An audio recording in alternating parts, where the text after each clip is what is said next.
ಪ್ರೀತಿಯ ನೆಚ್ಚಿನ ಸಜ್ಜನ ಬಂಧುಗಳೇ, ನಿಮಗೆ ಚಿಂತನೆಯ ಇನ್ನೊಂದು ವಿಡಿಯೋಗೆ ಸ್ವಾಗತ. ಕಿರೀಟ ಹೊತ್ತು ಮೆರೆದರೇನು, ಸಂಪತ್ತು ಹೊತ್ತು ಜಿಗಿದರೇನು, ಋಣ ಇದ್ದಷ್ಟೇ ಆಯಸ್ಸು, ಆಯಸ್ಸು ಇದ್ದಷ್ಟೇ ಬದುಕು, ಬದುಕಿದಷ್ಟು ದಿನ ಹೆಸರು ಮಾಡಬೇಕು, ಜನರು ನಮ್ಮನ್ನು ಕೊಂಡಾಡಬೇಕು. ನಿಮಗೆ ಯಾರಾದರೂ ಕೆಟ್ಟದಾಗಿ ಮಾತನಾಡಿದಾಗ ಎರಡು ರೀತಿ ತಿಳಿದುಕೊಳ್ಳಿ. ಮಾತು ಮುಖ್ಯವೋ ಮನುಷ್ಯ ಮುಖ್ಯವೋ ಅಂತ. ಮನುಷ್ಯ ಮುಖ್ಯವಾದರೆ ಮಾತನ್ನು ಮರೆತು ಬಿಡಿ, ಮಾತು ಮುಖ್ಯವಾದರೆ ಮನುಷ್ಯನನ್ನು ಮರೆತು ಬಿಡಿ. ಮನುಷ್ಯ ಯಾವಾಗಲೂ ಶ್ರೀಗಂಧದ ಮರದ ಹಾಗೆ ಬದುಕಬೇಕು. ಏಕೆಂದರೆ ಶ್ರೀಗಂಧದ ಮರ ಕತ್ತರಿಸಿದಷ್ಟು ಸುಗಂಧ ನೀಡುತ್ತದೆ. ನಮ್ಮನ್ನು ಯಾರು ಕೀಳಾಗಿ ಕಂಡರೂ ಅವರಿಗೆ ನಾವು ಒಳ್ಳೆಯದನ್ನೇ ಬಯಸಬೇಕು.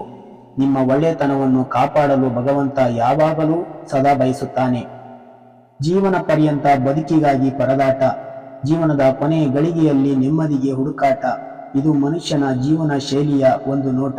ಮನುಷ್ಯನಿಗೆ ಮದವೇರಿದಾಗ ಸ್ಮಶಾನದಲ್ಲಿ ತಿರುಗಾಡಿ ಬರಬೇಕಂತೆ. ಏಕೆಂದರೆ ಅಲ್ಲಿ ನಾನು ನನ್ನಿಂದಲೇ ಎಂದವರು ಸಾಲಾಗಿ ಮಲಗಿರುವುದನ್ನು ನೋಡಬಹುದು.